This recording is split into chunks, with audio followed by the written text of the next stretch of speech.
Hello friends, एक बार फिर से स्वागत है आपके अपने YouTube channel home grown PCS में। मध्यकालीन भारत के इतिहास सीरीज का ये चौथा वीडियो है और इस वीडियो में मैं आपके साथ डिस्कस करूंगा कुल 10 प्रश्न जो आने वाले विभिन्न प्रतियोगिता परीक्षा जैसे BPSC, UPPSC, JPSC, CDPO, Bihar SI और यूजीसी नेट के लिए उपयोगी है। तो आइए शुरू करते हैं पहले प्रश्न से। पहला प्रश्न है, बलबन का वास्तविक नाम क्या था? पहले प्रश्न का सही उत्तर है ऑप्शन सी, बहाउद्दीन। बहाउद्दीन बलबन का वास्तविक नाम था। बढ़ते हैं दूसरे प्रश्न की तरफ। दूसरा प्रश्न है, बलबन के संदर्भ में निम्नलिखित में से कौन सा या से कथन सत्य है? ऑप्शन ए है, उसने मसूद शाह को सुल्तान के पद से हटाकर नासिरुद्दीन मोहम्मद को सुल्तान बना दिया था। ऑप्शन ए सही है, उसने मसूद शाह को उसके पद से हटा दिया और सुल्तान के पद पर नासिरुद्दीन मोहम्मद को स्थापित कर दिया। ऑप्शन बी है, बलबन ने अपनी पुत्री का विवाह नासिरुद्दीन महमूद से कर दी थी। ऑप्शन बी भी सही है।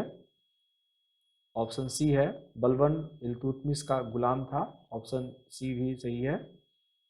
और ऑप्शन डी है, बलबन कभी शासक नहीं बना। ऑप्शन डी यहाँ पे गलत है। इस प्रकार दूसरे प्रश्न का सही उत्तर होगा ऑप्शन डी, उपरोक्त में से कोई नहीं या एक से अधिक, क्योंकि इसमें एक से अधिक ए, बी और सी कथन यहाँ पे सत्य है, इसलिए एक से अधिक कथन होने के कारण ऑप्शन ई सही है। बलबन 1266 ईस्वी में दिल्ली की गद्दी पर बैठा था और उसने भारत में खासकर दिल्ली को मंगोल आक्रमण से रक्षा करने में वो सफल रहा था। बढ़ते हैं तीसरे प्रश्न की तरफ। तीसरा प्रश्न है, तुर्कान ए चिहलगानी का विनाश किसने किया था? तीसरे प्रश्न का सही उत्तर है ऑप्शन बी, बलबन। तुर्कान ए चिहलगानी का नाश बलबन ने किया था, जबकि वो खुद इसका एक सदस्य था। 40 लोगों का ऐसा एक सदस्य था जिसका स्थापना इल्तुतमिश ने अमीरों के नाश करने के लिए की थी और उसने खुद ही इस संस्था को या फिर इस ग्रुप को अपने शासनकाल में खत्म कर दिया। बढ़ते हैं चौथे प्रश्न की तरफ। चौथा प्रश्न है, सर्वप्रथम दिल्ली के अमीरों का दमन किसने किया था? चौथे प्रश्न का सही उत्तर है ऑप्शन ए, इल्तुतमिश ने। पांचवा प्रश्न है, राज दरबार में सिजदा और पैबोस प्रथा की शुरुआत किसने की थी?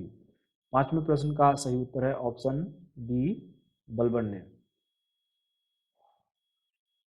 जिसमें राज दरबार में जब कोई लोग प्रवेश करता था तो सम्राट का सिजदा करना और उनका पांव चूमने जैसी प्रथा थी जो बलबन ने शुरू की थी अपने शासनकाल के दौरान।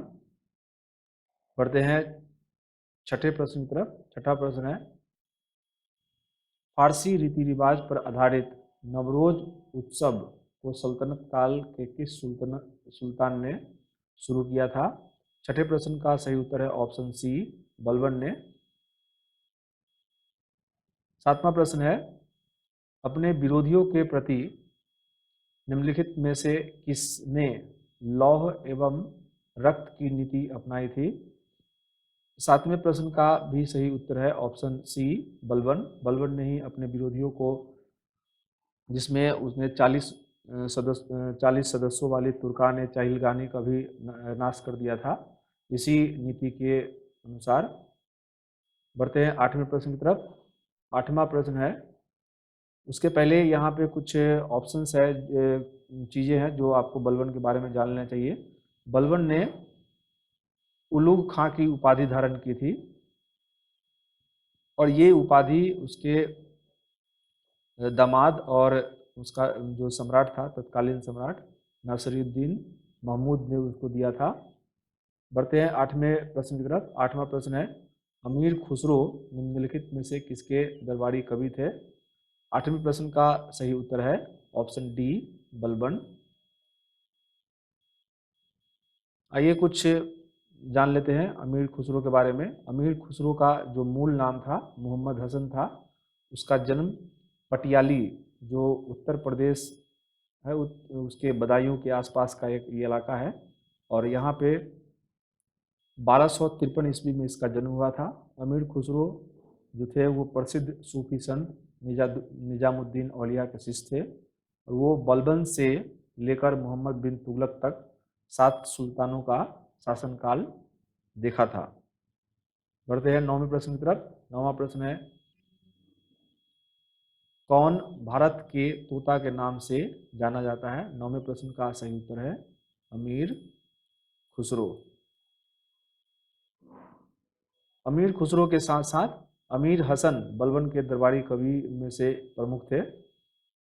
बढ़ते हैं इस वीडियो के आखिरी प्रश्न की तरफ, और आखिरी प्रश्न है, सितार और तबला के आविष्कारक किसे माना जाता है? 10वें प्रश्न का सही उत्तर है अमीर खुसरो।